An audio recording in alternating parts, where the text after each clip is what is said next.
I actually get why Jamal would be a little bit offended by that. If I'm him, and I put myself in his shoes and I go, we just won a bleep an NBA championship, and I was the second biggest piece behind us winning an NBA championship, I understand why a younger guy would be a little bit offended by that. Do you understand that part of it? You're the player, right? You've had to deal with these kind of situations and negotiating big contracts in pro sports. So if I can put myself in Jamal's shoes, I can understand why he might be offended or disrespected, if you will, if there is a wait clause in this contract.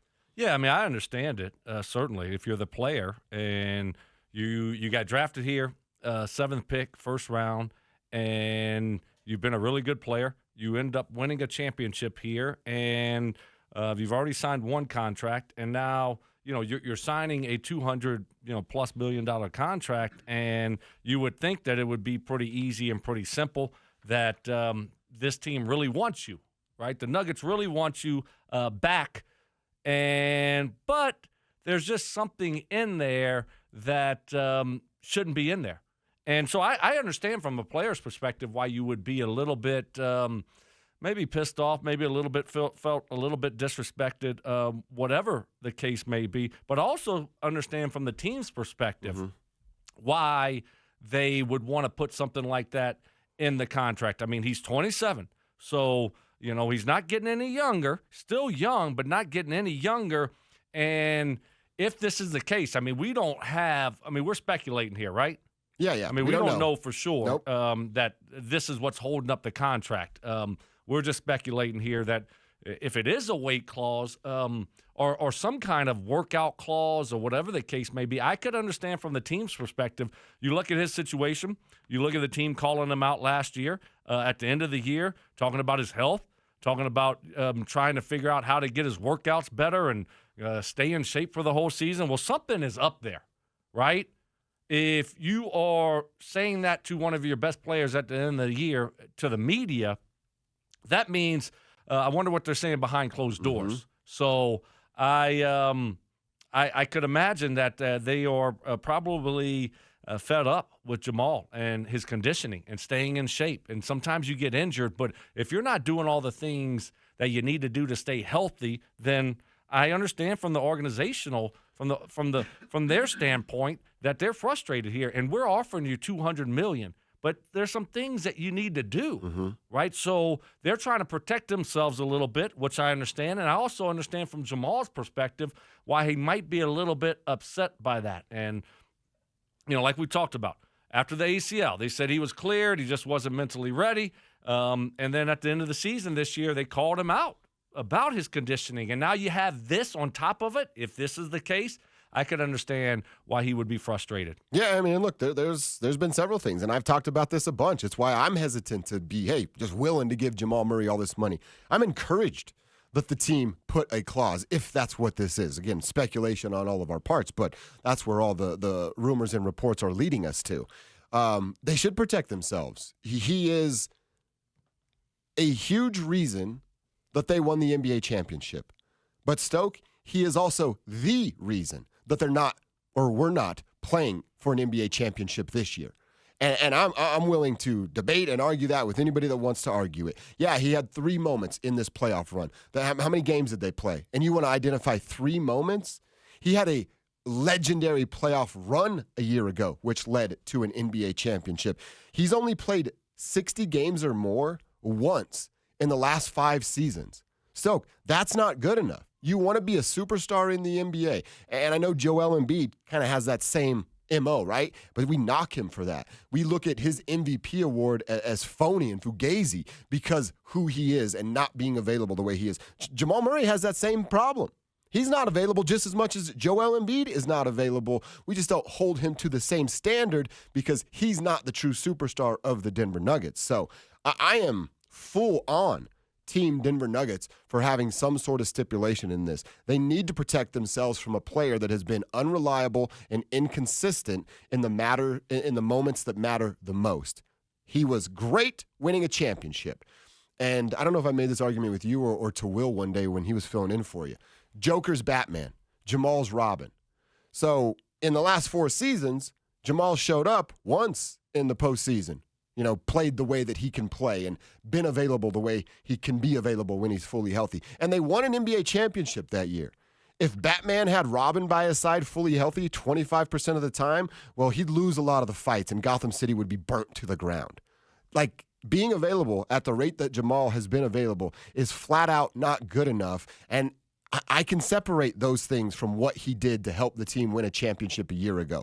It's now about moving forward and getting back to a championship. And if Jamal doesn't elevate and take this thing a little bit more seriously, well, then they're never going to win another NBA championship. Well, I think, the championship thing, that's old news. That doesn't matter.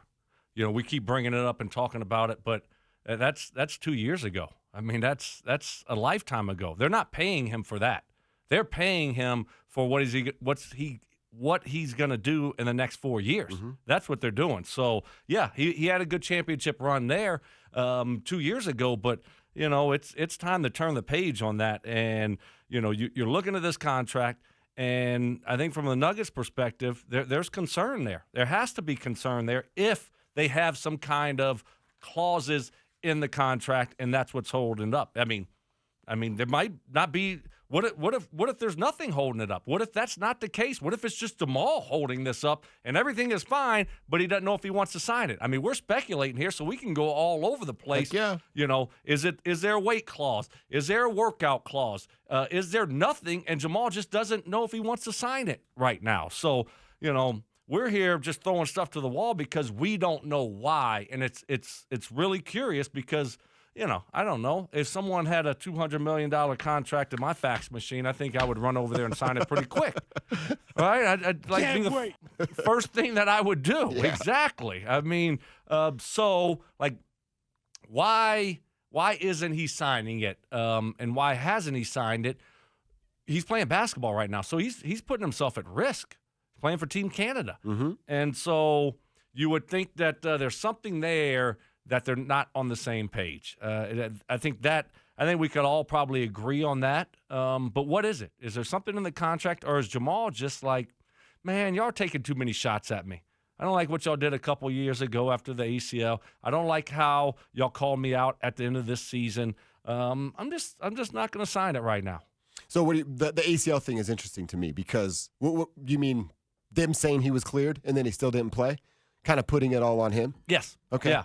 Making him look bad instead of just saying, hey, we don't feel like it's the right time for Jamal. We're still working through some things here, trying to get him back completely healthy, right? When you do that and you say those things, all of a sudden everybody's looking at the player like, dude, your knee's healthy. What do you mean? You got to get over the mental hurdle. What? Just get out there and play basketball. It's been over a year. Right. What are we doing here? Like, how long do you need? So you could have taken that away from him. Yeah.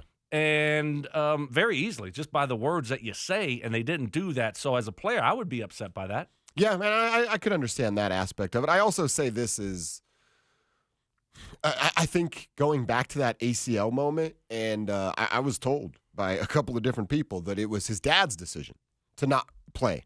It was Jamal's father that made that decision to not play, and then Jamal obviously ran with it. And I would say this, maybe it's because he doesn't look like Usher, right? Like T. Morant, he gets all the spotlight, John Morant's father, because he looks like Usher, and it's a fun, cute story for ESPN and ABC to run with. But I think there's something there with Jamal and his father. I think, I don't know, it's a slippery slope, but I think he's too involved.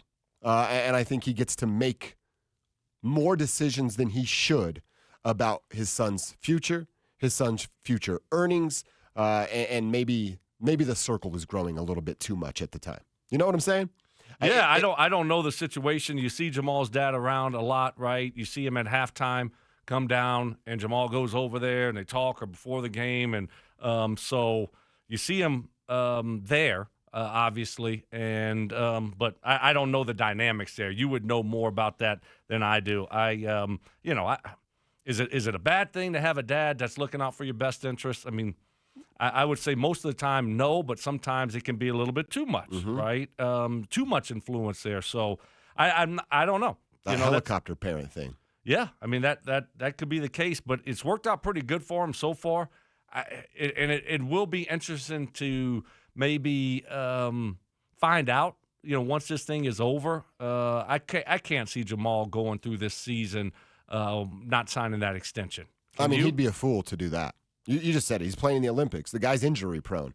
You're going to go play basketball at the highest level in the world and say no to $210 million guaranteed? I think it'd be foolish on Jamal's part. And I think it'd be foolish on the Nuggets' part to cave if there is some sort of stipulation and clause in this.